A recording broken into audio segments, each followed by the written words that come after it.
I caught up with a man who has worked with some of the best in the world. Simon's renowned for his goalkeeper coaching. He's worked with FA youth from the under 16s to under 20s.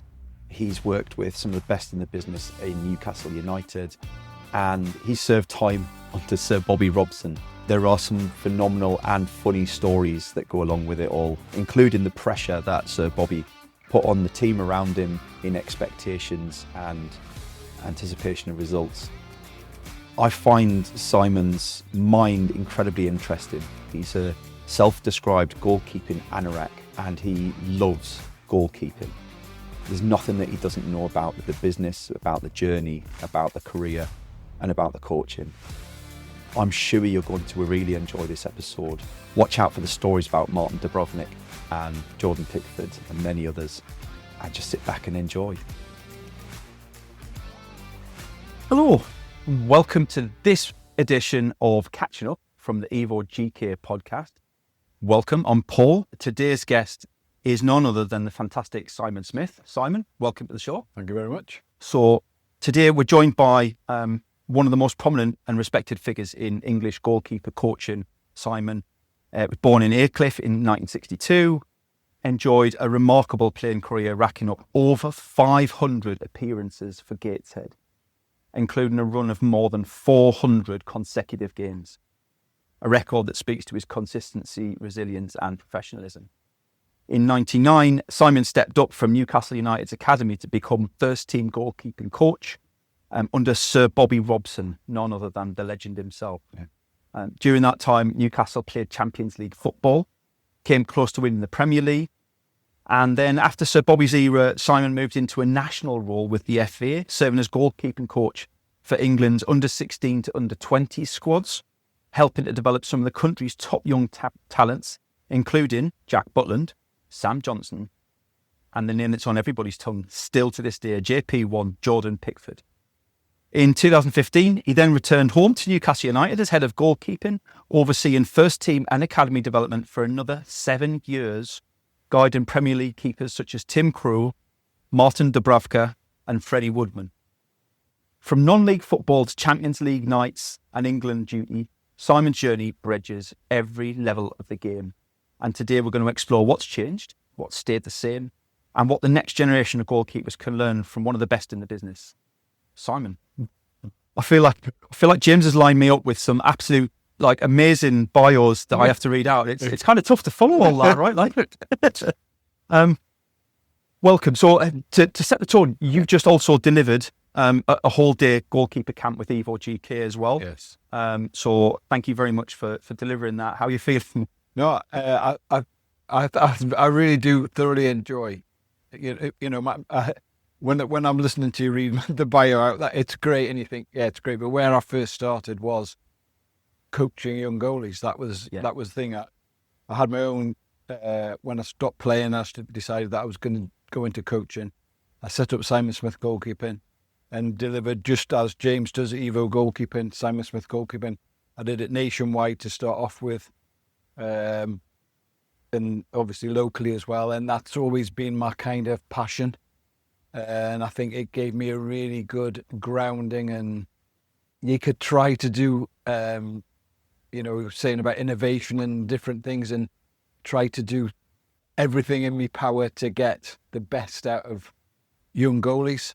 And to this day, I still meet people who will say to me, "Oh, I remember coming on one of your courses." I'm as proud of that as, people that I've gone on to work with later on who've become internationals and all the rest of it. So as I say, that's really where my start was. So and the passion's clear to see, right? Like when I see you working with the keepers, I can see that you just enjoy every moment of bringing them on to that next level. And no matter what level they're at, what age group they're at, there's always something that you're adding to the sessions. And I think that, the kids themselves can see that, they respond to it. It's brilliant. It's amazing to see. It really is. The first question I've asked all of our guests, Simon, is who was your goalkeeping idol when you were growing up, and why? I've always been a bit of a, for want of a better phrase, goalkeeping anorak. Mm-hmm. And I'm going to show my age now, but going back, so Pat Jennings would have been one. Bruce Grobbelaar, Neville Southall. Were they outside the norm of the time, if you know what I mean? Weren't probably considered, or were considered, they had something a bit different. The outliers. So so you had your very, like, Peter Shilton, absolutely, world class.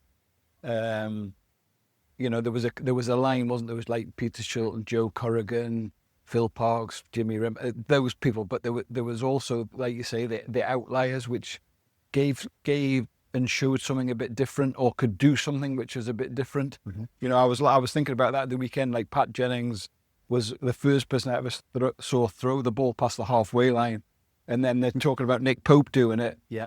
And as though it's like just something that's come from the moon. There's only Nick Pope can do it. Right? Yeah, I'm not having a go at Nick, but it's great. He's got a great throw. Yeah. But as I say, I saw people do that 25 years ago. Yeah. And as I say, that's what made people. Bruce Grobbelaar just lifted, for me, the position to a different level, coming to the edge of the box to catch crosses. Some of his positions, I know he's playing for Liverpool, who have more possession, and people will argue that.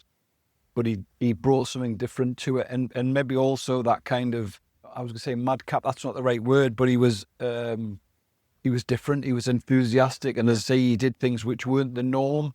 Sometimes it worked and sometimes it didn't, but it made you think about the position and how influential you could be as a goalie. Yeah. Whereas before that, perhaps it was stay on your line, very safe, make your diving saves, just work in like a 6-yard box, if you know what I mean, and he kind of expanded it. Yeah. And then you had Neville Southall, who was Mr. Consistency, but obviously what I loved about Neville was he came from non-league football, and then became probably the best in the world at a time for a period of time. So as I say, it was more, those people who Big Nev. Big Nev. Big Nev. So it's funny because almost to the letter, every kind of idol that we've talked about so far in the show, I've had the pro cards for when I was a kid. I've mentioned this before on the show. I used to love, Tony Norman was my idol for Sunderland when I was a kid, when I was idolising being a goalkeeper. I never made it.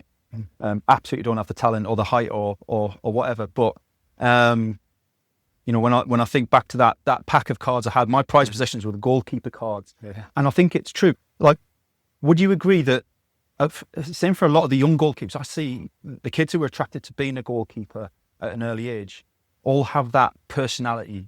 They're all of a similar like mind and all have their own unique quirkiness. You need to be different. There's all that mad to be a goalie, different to be a goalie. I don't think some people quite get it. Yeah. That you do have to be a bit different to want to be a goalie. It is a glamorous position, but it's not a glamorous position. You're under more pressure than anybody else, but you're only part of the game in certain periods, like when it comes to you. Yeah. And I was like, I said to the kids today, it does require a different skill set, and even more so now. That skill set really has expanded with now. I'm going back in my last season. I think at Gateshead, the rule changed where you couldn't pick it up and bounce it around your box and all the rest of it.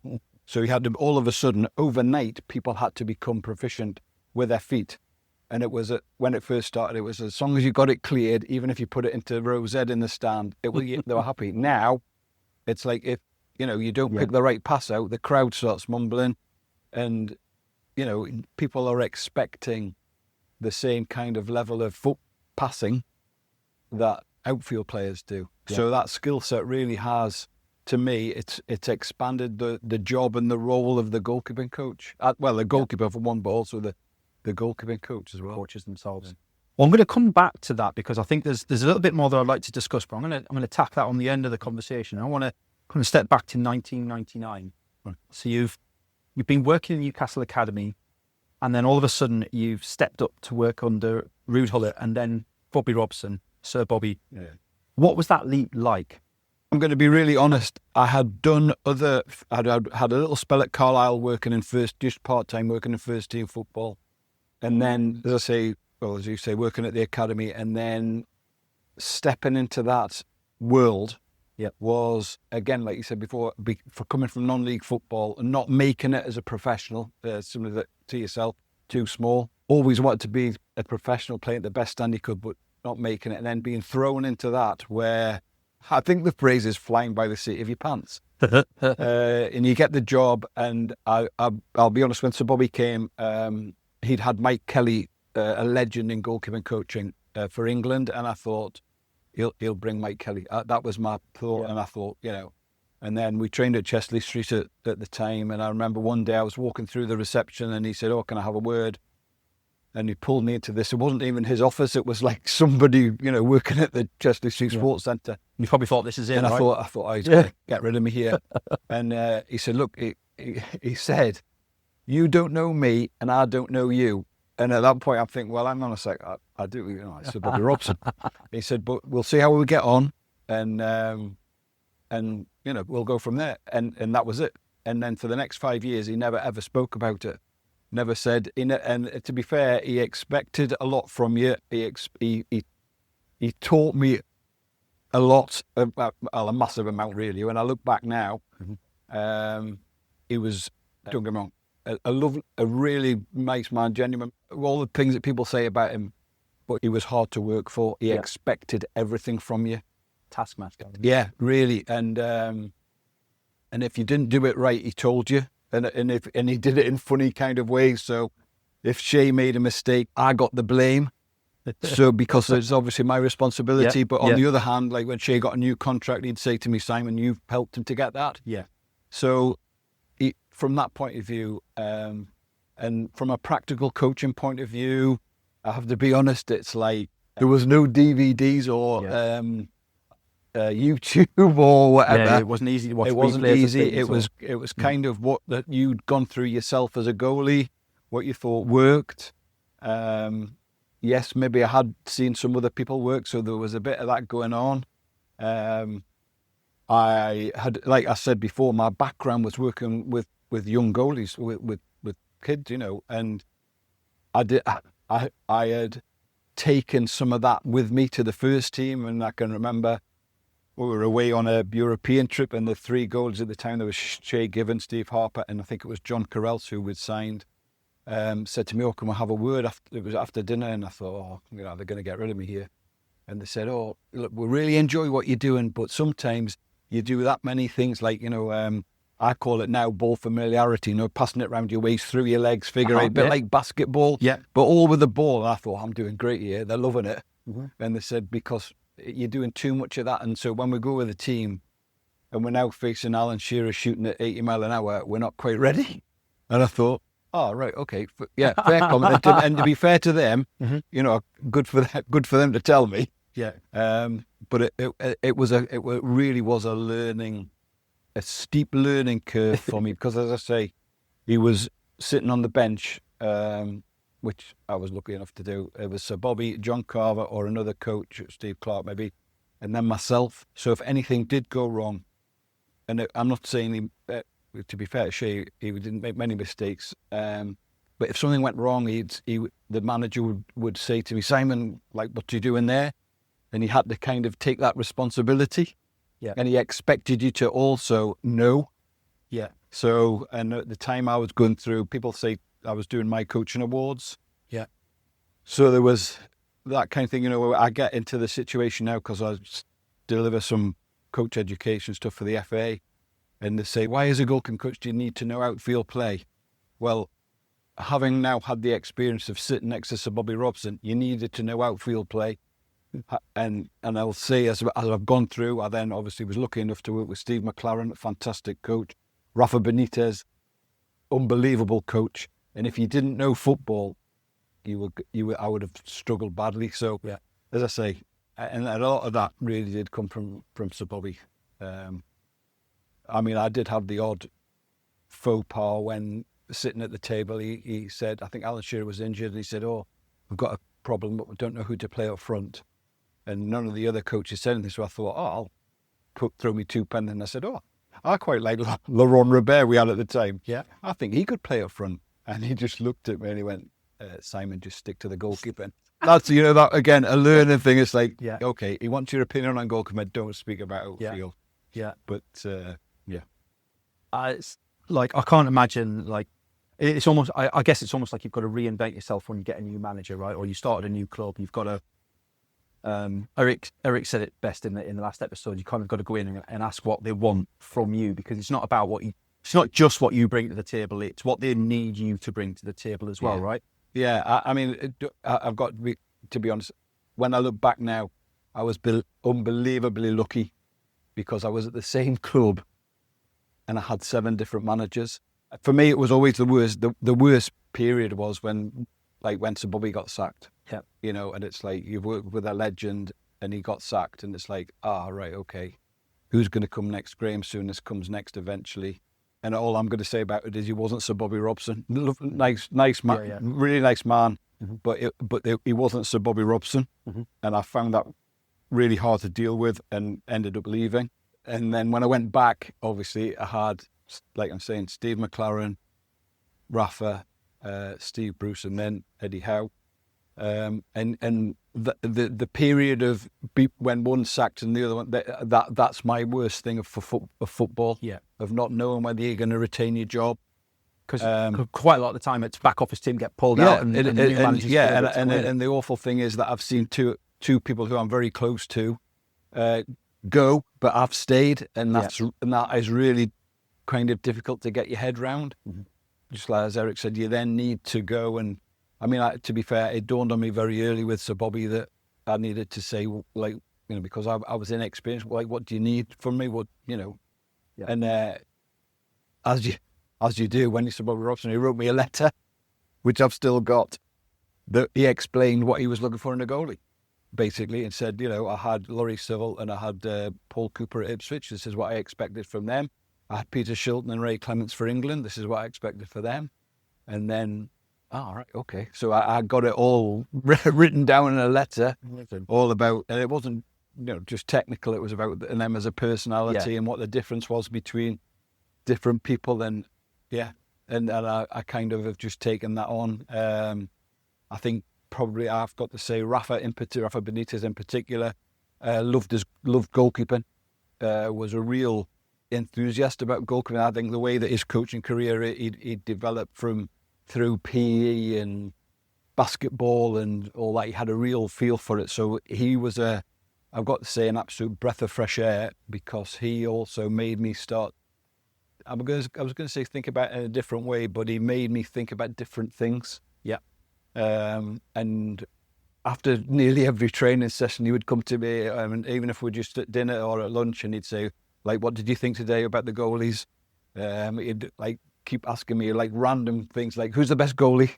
You know, and he'd have to, and you couldn't just say. He's passionate about it, right? He was passionate about it. Yeah, really good. And for me at that time, it was good because it made, I've always, like I say, been a goalkeeper and right, but it just, because you knew somebody else was interested. Yeah, it was good. We're going to dive into a period that's quite tough for me to talk about as a Sunderland fan right now, right? So I remember being at school and 99, 2000, 2001. We went through some fantastic moments ourselves, and yet we were still in the shadow of Newcastle, because you guys had some tremendous seasons around that time. You guys, you know, you're in the Champions League, you're almost winning the Premier League. So you had 4 years under Bobby Robson, Sir Bobby, Champions League nights, almost winning the Premier League. What stands out in your memory of that time for you? Is there any kind of stories or particular memories that I just couldn't quite believe that I was having that experience? Like I said before, going from where I did, unsuccessful, to make it to a professional, if you want. Yep. And then being thrown into that arena where we're travelling to play Juventus and we're playing, and I'm seeing people on the pitch that have been heroes or have been world-class players, and then all of a sudden, I remember we played Schalke, I think we played, or one of the German teams, and I ran into Harold Schumacher. He was the goalkeeper coach for this team, and obviously I'm working for him. And I ran in, the lads were kicking the ball out, and I ran and caught it, and I've nearly ran into him, and I've looked. And you know, when you look at somebody and you think, oh my God, it's, you know, and that really brought it home. And even as I say, like just the games themselves, playing in the Premier League and seeing, as I say, people that you'd seen on the telly, like Fabian Barthez played for Man United at the time, and he was a particular favourite of mine again because he was a bit smaller, but had great attributes. And it's like, and then we went to warm up, and there he was standing in the tunnel with a woolly hat on, and all he could say was that it was very cold in Newcastle, and and that type of thing, and honestly, the whole experience of it, and I was still as well of an age where I could join in, and obviously that's not your job, but there were opportunities where I got to join in, and sometimes I couldn't quite believe that was happening, that I was getting an opportunity to actually train with people like Alan Shearer and Nobby Solano and Lauren Robert, and you got to join in with these people where, from a playing point of view, they were way beyond me, but I actually got a chance to of their career at the time. I actually got a chance to work with them and train with them, and So I was funny. I was thinking about that the other day when somebody said to me they were asking me about my coaching and all the rest of it, and I said, kind of when I got that job with Sir Bobby, I was still felt like I could still play, but there is a background story to that. Is that, as I say, Sir Bobby was very harsh, and he would question me nearly every game if something went wrong. It might have been like if he didn't throw it to the right person, or he didn't throw it when he could have. And he'd say to me, "Simon, what's he doing there? And what are you looking at?" And it's like, well, I'm sitting here next to you. I don't know. And I said to, and eventually I plucked up the courage to go and see him. And I could always remember I knocked on his door and I said, "Oh, could I just have a quick word?" And he'd go, "Yeah, come in." And I said, I'm finding it quite hard on the bench when you're having a go at me. And I'm not quite sure what you want me to say. Do you want me to give you the full answer, or just to acknowledge your comment? And I said, because, I may as well play myself. And when I said it, I thought, oh. And he said, just let me stop you there. He said, "Simon," he said, "whilst I'm the manager of this club, you will never play for Newcastle United." And I thought, well, that wasn't really my question. But yeah, as I say, he was just, in that kind of thing, he was legend. I got, all right, okay. So again, through that, you kind of knew where you sat, and, stick to the goalkeeper. Stick to the goalkeeper is a classic, I love it. And then shortly after that, you moved on to the FA on the national team, and you're helping shape the next generation of England's keepers. When you kind of look at those players now, what early qualities do you think that they shared that helped guide you to knowing that they were the ones? I got the job with the FA, 16 to 20 goalkeeping. What concerned me was that it was very elitist and closed shop. So there was a bit of a, how do I say it? Bit of a thing of if you were selected and you did well, and I know this is what we're looking for because it is elite football and it's England, that you were in the squad forever. Mm-hmm. So what I decided to do was, with the backing of the FA, obviously, I decided to do start to run development courses. So anybody who'd been identified or had been close to being identified, I would bring them in together. So we would have a weekend or a half term, few days, where I got, it's like that possible and probable and actual. So I actually got people who'd played for England. I got people who possibly would play for England, and people who are probably, and where I was coming from, I wanted them, because international get-togethers are so short, and you've got to be, it's like you meet on a Sunday, we're playing on Wednesday. You've got to be, it's a very short space of time to get people ready and to get, as I say, my biggest thing came when, obviously, the first introduction to international football was the Victory Shield. So the Victory Shield was obviously a Scotland, England, Wales, Ireland, under 16. So first introduction to international football, and it's live on Sky. And it's like I'm slightly nervous about it. No pressure. Yeah, but what about some lad who's come from, and Leicester City, Washington, wherever, and then they're thrown into that live on television, and the interest in it was massive because it was England, Scotland. Then isn't it, that rivalry? But I'm going to say, so as I say, on the back of that, I decided to try and give as many people or many goalies as possible the experience of of being involved in the build up to international football, and that worked really well.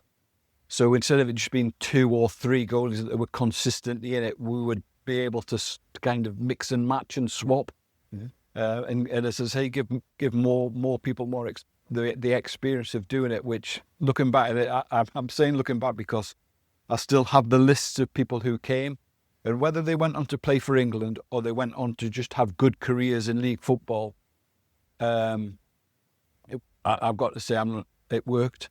Yeah, it worked, and it's quite funny because it was very early in the days of filming, but they used to film every session, and I've got footage of I'm going to use him under 17 for England, Jordan Pickford, but the number 2 goalie was George Willis of Sheffield United. George Willis is now the academy goalkeeping coach at Sheffield United. Yeah.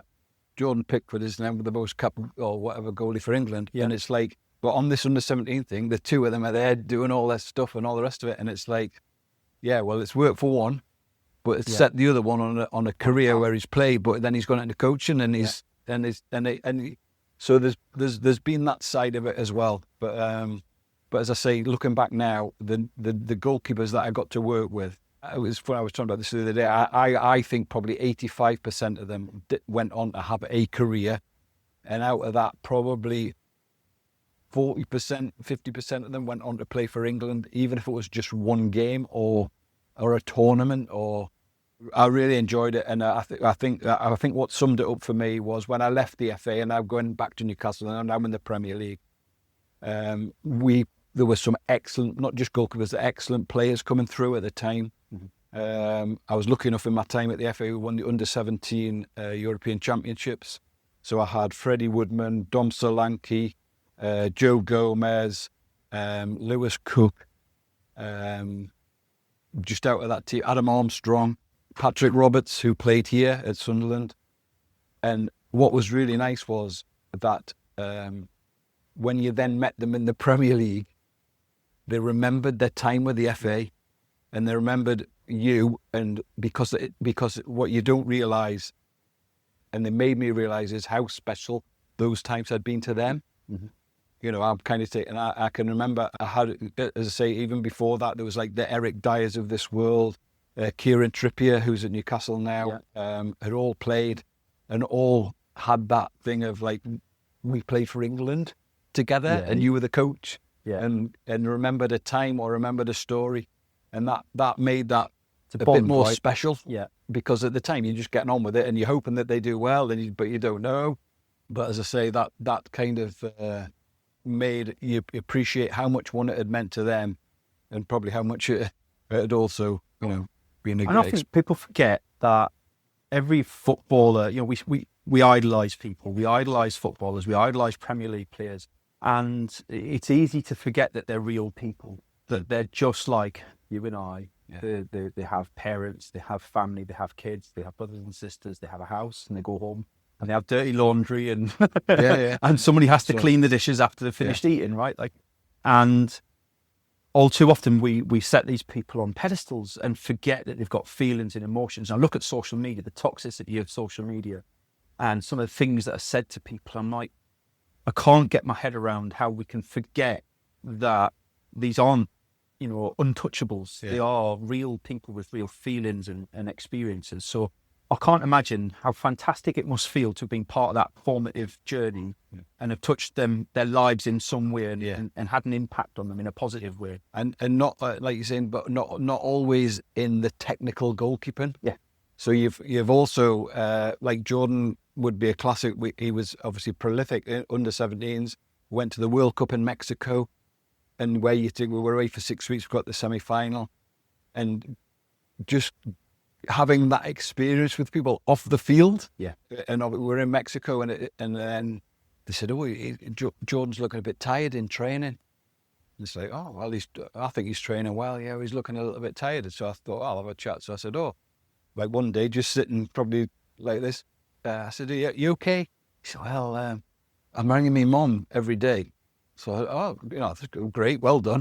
He said, yeah, but because of the time difference, it's 3 o'clock in the morning. He said, and I'm sharing a room with somebody So I'm having to go in the bathroom to ring On a landline. at 3 o'clock in the morning. And it's like, well, I'm not surprised you're tired. But it's just little things like that that people don't kind of get.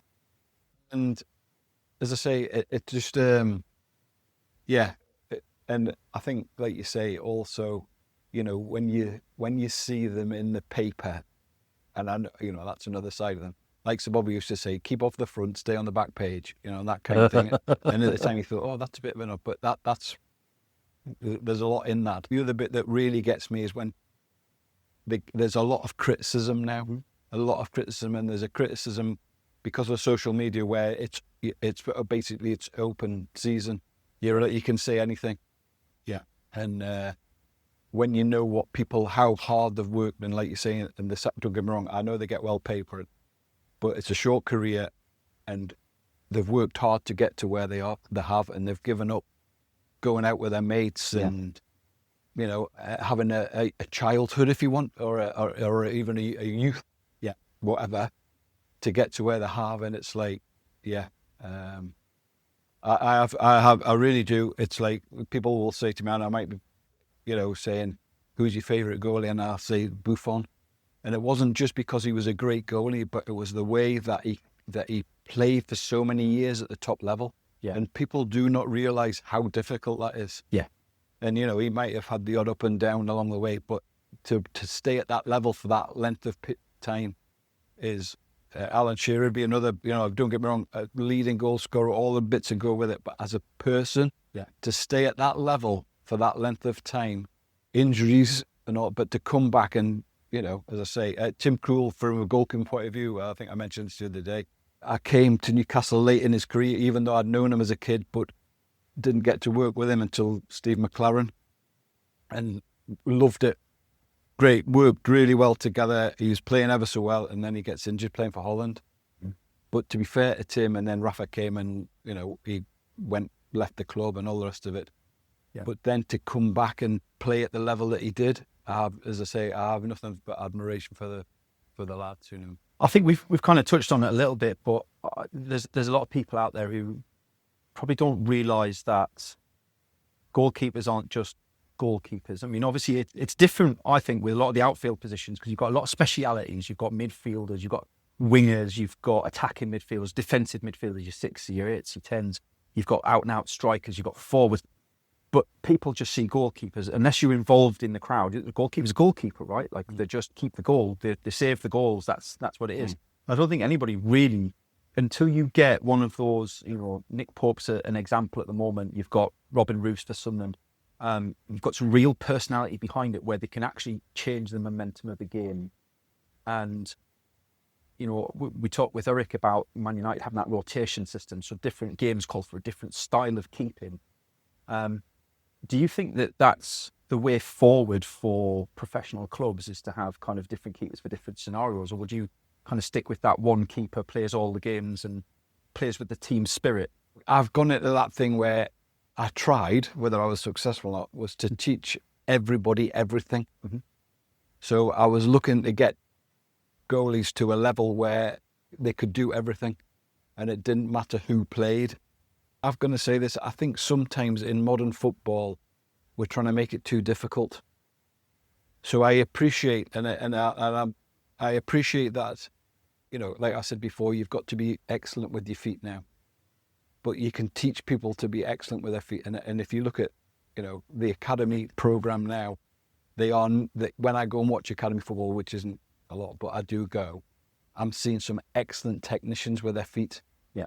And that has been that's just evolved through so they will get to a stage where everybody, all the goalies in academy football and going on, are excellent with their feet. And it'll be like, all right, but we must not forget that the first role is to keep it out of the net, and we are.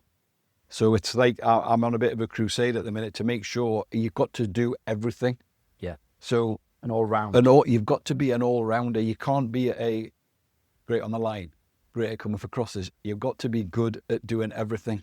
Now, don't get me wrong. I know I'm not stupid enough to think everybody's going to be a 10 out of 10 at every technical thing, but they need to be at least an 8. And I think when you look back, I was thinking about this the other day, going back to the Nick Pope throwing thing. there's always been goalies who've been outstanding at distribution.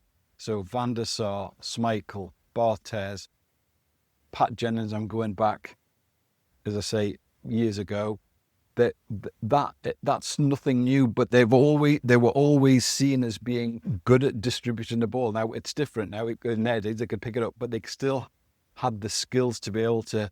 I don't want to go nerdy and go into the technical things, but so maybe they didn't have a side volley, which is the vogue of the moment, but they could deliver it in another way. In the situation now where you'd say side volley, they had a technique, whether it might be a half volley or a throw, which they could do the same. It would accomplish the same. It would accomplish the same end. Mm-hmm. But what I'm seeing a lot of at the minute is I'm seeing the end bit, but I don't see the beginning. So do we concentrate on throwing? As a coach now, if you went to academy football, is the throw encouraged? Well, no, I'll side volley it instead.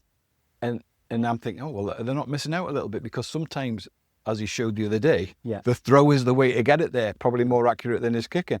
As I say, I'm more and I think that's what I always, and I don't know whether that's because of where I came from, because when I got the job at Newcastle, I had I've got to say, there's two excellent goalies in Shay and Steve Harper. Yeah. And I'm not saying this. I'm just going to say it, Simon. You guys robbed Shay Given off us. Yes, exactly. well, we were. I remember being devastated. The story behind that was he got me the sack because I got a little job at Sunderland with Peter Reid. So Alec Chamberlain was a goalie. They said to me, it was through Ricky Spazier, who was the youth team coach at the time. Yeah. Ricky knew me, that I'd worked for the FA and all the rest of it, and that I lived in Whitley Bay. And they needed somebody part-time, just I think 3 days a week, to come and take Alec Chamberlain. So I said, yeah, I'd love to. So came and did it, got all the way through the season, top of the league, I think. Definitely, well, we got promoted that season. Did all the work, kept Alec going, and then 13 games to go, something like that. I got a phone call to say, Simon, we don't need you anymore. Oh, okay. I thought, was it something I've done, something I've said? No, we've got this lad on loan from Blackburn Rovers. He's going to go back to Blackburn for his coaching, for his goalkeeping coaching. So we don't need you. So I was sacked by Sunday. I wasn't sacked. I said, we don't need to come in anymore. Fine. So he comes, obviously, history, I don't know, 18 games, 13 clean sheets, something unbelievable. Something like that, yeah. What they forgot was that they had 14 games left. So the last game of the season, I think they were already promoted. I came back, they rang me, fair play to them, and said, will you come back with Alec for a week before the last game of the season? So I came back. Special appearance, they won the league, fantastic.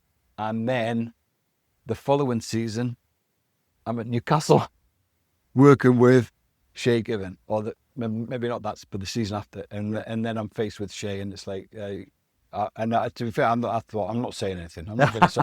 And then a few months into the thing, it was like, you did get me the sack.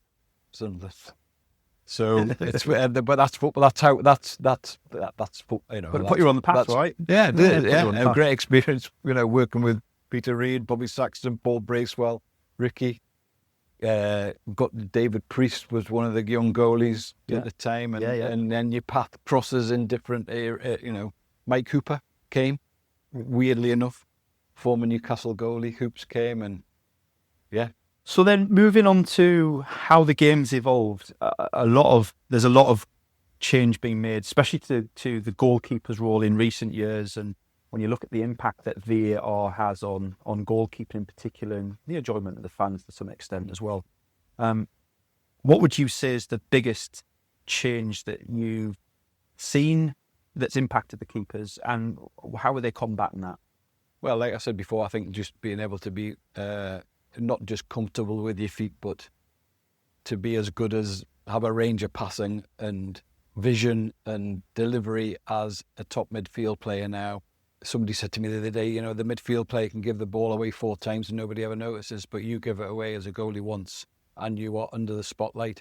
So from that point of view, it's not only the technical bit of being able to do it and the skill of, like I say, the vision and the delivery, but it's also, if it goes wrong, dealing with it. Yeah. And that's annoyed me a little bit, because managers have that style of trying to play out from the back, and it might not be your first pass that the goalie plays. It might be the second pass that is given away, but it reflects back on the goalie as it goes in the goal. But you never hear a manager come out and say, yeah, well, it was me. Well, so, I'm going to say, I've heard maybe one say something like, yeah, well, I've told him to play like that. And if he makes a mistake, but it's all right saying that. And even if he's a manager and you know he's going to pick you the next week. Yeah. But that knowing goalkeeping, that affects you, because you have either made the mistake or feel responsible in some way, part for it. Yeah. And the other bit of it is that the 30,000 people who are in the stadium don't actually know at that time that that's what the manager said to you. Yeah. So that bit of it, I find a little bit, you're asking nearly for a different mindset, a bit of like, if I make a mistake, it doesn't matter. Yeah. And what annoys me, probably does annoy me a little bit about that, is if you go and watch academy football, they're so, the coaches are so set in their ways of, we want to play out of the back, play through the thirds, all the rest of it. It's like, I'm taking away their initiative. It right? is, yeah. Yeah, exactly. It's very prescriptive, so it takes away their thought and their decision making. Two, the consequences of it are not. They don't. The people or the crowd or the parents don't start saying that, oh, the coach isn't very good, is he? He's trying to play at the back and they're not capable. And even if they are trying to take the pressure off of the goalie, it's still the people who are watching, and the goalie themselves are still taking that responsibility. Yeah. Yeah. And as I say, I've seen a bit of a change in the attitude of young goalies of, well, it doesn't matter if the ball goes in the net. And I'm not just talking about playing out from the back, but it's that kind of mindset, even to the level of, and then it goes too far by saying, yeah, we'll just keep it out the net. It doesn't matter how you do it. And it's like, well, no, it really does. Yeah. Because if you can catch, like I said to the lads or the guys this morning, I said, if you can catch the ball and gain possession for your team, that's different from like palming it out, as we saw at the weekend, palming it out and somebody put it in the back of the net. Yeah. So whilst I don't think there's been a change, as I'm actually speaking to yourself, I'm thinking that's where the changes come, is that it's nearly a mindset and an attitude change, that you have to be, in one way, even more resilient. And yeah, and then all of a sudden, obviously Manchester City were the way Pep wanted to play, and the hoo-ha about him getting rid of Joe Hart and bringing first Bravo in, and then obviously Edison. That builds it up to another level, and then teams trying to copy what Pep does, but when they're not really capable, the players that they've got and maybe the goalie that they've got aren't capable of playing in that manner. Yeah, I think the way that coaching's going, of goalkeeping coaching, eventually maybe in another, I'll probably say even like 3-4 years time, there will be more goalies who are very comfortable playing with their feet, and it'll become the norm, not the exception. Yeah. So like if I said to you now, well, come on and tell me the number of you go, oh well, he's okay, and then you get the, well, I'm not naming names, but the ones who can't will be the ones that be able to do them, right? Yeah. So we would have a list. You'd say people who are very comfortable with their feet and competent. Yes. Then there'll be another level where competent but still make the odd rick or ball pass, and then there'll be people like don't pass it back to. So you could go through that, but eventually they'll become all the people playing, and yeah. And that's only compounded by all the data and analytics and insight into the game. I mean, you describe yourself as a goalkeeping anorak, but I mean, when I look at BBC Sports app and the analytics that are in there now, how many kilometres covered per like, and I'm sat there thinking, is that really a judgment of the game? To, like, I mean, yes, it's how hard people have worked, but maybe they're running around in circles. I don't know. Yeah. What's your take on all that side of things? Like, do you think that's a positive thing, or is it detraction or a distraction? Using Sir Bobby Robson, he used to say, "Why do I need an analyst? Because I know how far they're running, or how hard they're working." And I know he's saying that because he's had that experience. So obviously when I've met him, he's done everything, been the England manager, you name it, and been abroad, and he's seen everything. So he knows. So I mean, you've coached some huge personalities through the years. you've already mentioned Shay Given, who, let's be fair, wasn't even the tallest of goalkeepers either. He was an interesting, JP1. You've got Dubravka. What's your favourite story from during that time? Got to be something that's made you laugh over the years that you're allowed to share with. The funny thing is, the way that I got the job was a bit odd, because I was working at the academy, and then I kind of fell into it. And the previous goalkeeping coach at Newcastle was Terry Genno, who was at Blackburn Rovers.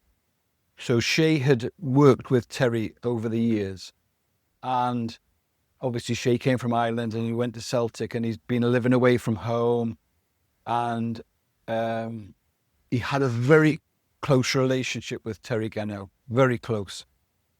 And when I got the job, one of my first things that I said to the lads was, I'm never going to be your friend.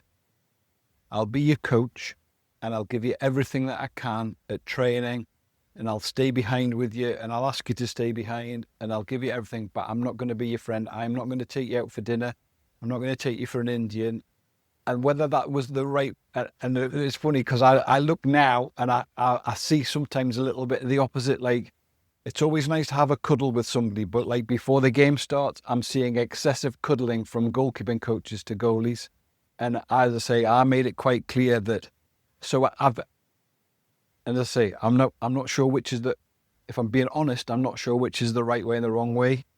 You have to, because it's one-to-one coaching, or 1-to-3 or whatever, you have to develop, and you do develop because you're working with them every day. Like I work with the same two people for 40 weeks for 4 years. Yeah. You obviously become, and you get to know, but I didn't really want to know them off the field.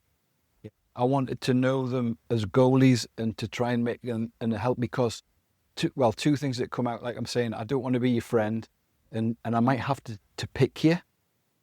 Now, if Shay and Steve had ever found out that I had, and I didn't, but that I picked them, that would have changed the relationship completely. Yeah. And other managers I've worked for have recognised that I have a very close working relationship, which if they thought that I was making a decision on them, it would fail. Yeah. So Rafa was extremely good. He dropped Robbie Elliott, told Robbie at the changing room door that he was leaving him out. And also, as Carl Darlow came out, told him, but he didn't, and it sounds a bit odd, but he didn't tell me. So they then jogged across to me, and they both said, so did you know I was playing? And I said, no. Did you know that I was dropped? No. Ah, right, okay. So I'm just there to work with him. And we had a thing with Shay where he got injured, he was out of the team, then he was ready to come back, and he wasn't happy. And so I remember Sir Bobby saying to me, Simon, don't get involved. Just coach them. Just do your work. If they want to walk in, let them walk in. Just don't get involved. But just do your work as if nothing had happened. Yeah. And as I say, those kind of things so that's a long way of answering your question. So funny stories, I don't, because I Pretty just limited on the pitch, I'm right? limited because I saw them every day.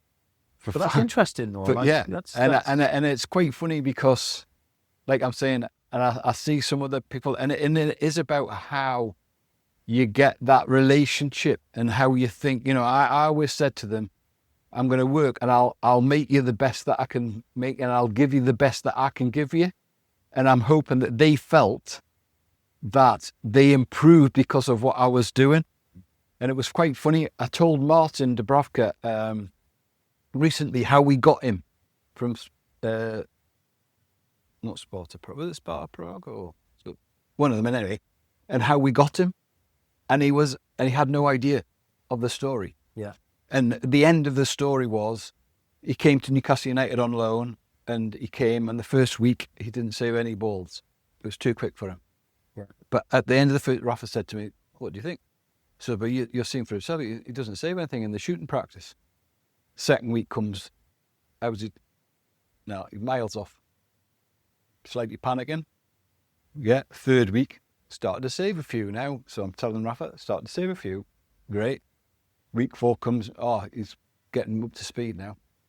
From where he's come from, playing in front of 5,000 people, I know he's been international goal, but starting to look like week 5. Oh, yeah. Week 6, play Crystal Palace. Carl saved a penalty, keeps a clean sheet. Week 7, how did Martin do? Oh, excellent this week. Been really good in training, looking really sharp. I'm going to play him against Man United. Can you tell Carl that he's dropped? Can you tell Carl he's dropped?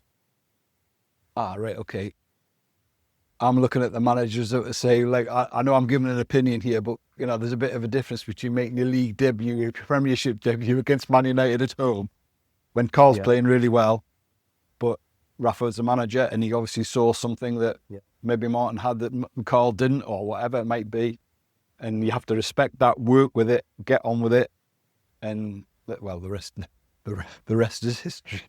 But I was telling Martin the story of, like, Rafa saying to me every week, what's he like? And obviously, and the funniest thing was, Martin then said to me, as I finished, he said, you know what it is? When I first came, he said, I didn't think I was going to make it. I thought I was miles off. He knew. He knew? Yeah. And it's like, oh my God. And so he was like a bit taken aback, and I was, because he said, oh, I knew. And it's like, yeah, because they're professional, they wouldn't admit to it that they thought they were miles off. So even now, I feel as though I'm still learning in some ways. But I often say, people say, oh, you because of what you've done, you're a bit of an amateur psychologist. And I say, oh, hang on a second. I say, I'm not an amateur. I am a psychologist, because I've had to deal. The goalkeeping doesn't take care of itself, but there are only a certain number of attributes to it, and you've got to be all very, like we talked about, very good at all those attributes.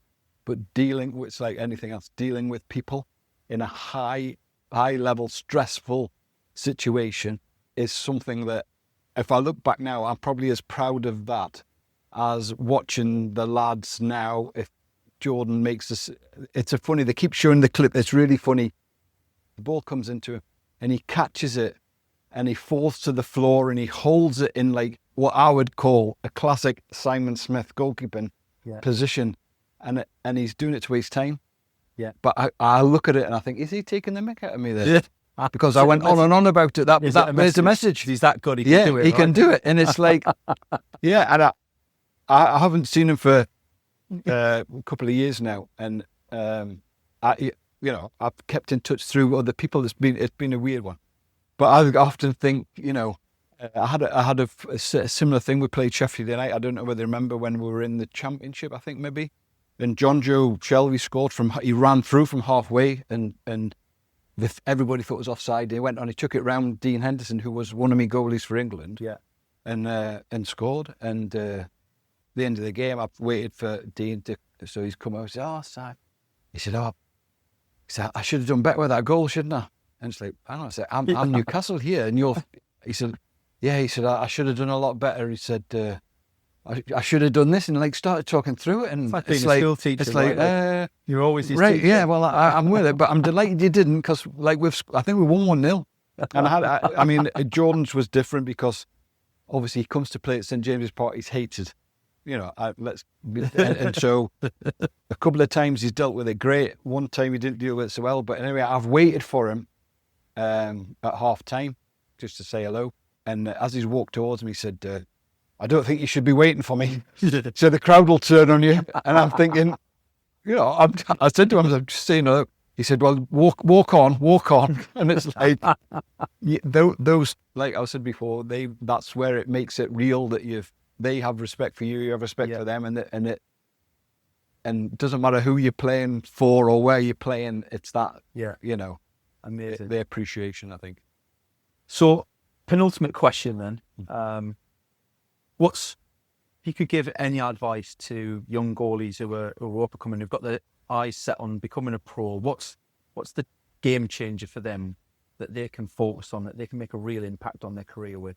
I think looking back, you have to have a mindset where you have to have the mindset where you kind of realize that you're going to have to do the same kind of work all the way through your career. There is no quick fix. It's like I was saying to Leo before, he's 8 now, and if he's lucky enough and he has all the other attributes, being tall and great mentality and all the rest of it, he's not going to reach his peak till 22, 23, because there's a physicality about the whole thing. Yeah. But unfortunately, he's going to do basic handling now for the next 25 years. And I think there's a mindset of that. Yeah. And if you're not that way inclined, if you're a bit like... If it bores you. Or I'm sick of this, but as I say, I think you've got to have that. And it's not boring, because obviously the thing about is that, you want to be the best and the most, like I said to the guys today, the most consistent that you can be, because that's what it's all about. When you get to that level, people say to me that, so I might say, so I do today, and they'll say, oh, you did a practice today with the under 10s. You obviously wouldn't do that with the pros. And it's like, well, no, I would. I said, but all I would do, I'd be serving it harder. Yeah. Or maybe at a different angle, but that it's the same practice, because what I'm trying to get out the goal is the same for Leo as it is for Carl Darlow or Martin. Yeah. And so I think it's a funny one, isn't it? It's like when you're profiling people. It's like saying to them, are you prepared to do the same kind of work, because that's what you're going to get for the rest of the payment, right? It is, for the rest of your time. Blood, sweat, and tears. And I feel at the minute is what's disappeared slightly is that the word repetition. Now, the skill of the coach is wrapping up that repetition, so you're still repeating it, but it's interesting and it's challenging, and it might be competitive. That to me is the skill of the skill of the goalkeeping coach, or anything. I often associate myself more to a golf coach or a tennis coach, because it's a similar kind of thing. There's a set skill list or technique list. Now, it might be, golf, it might be windy, or it might be raining, or the greens might be softer. And then there's all those things that go into it, as there are with goalkeeping, but the main principles of it don't actually change.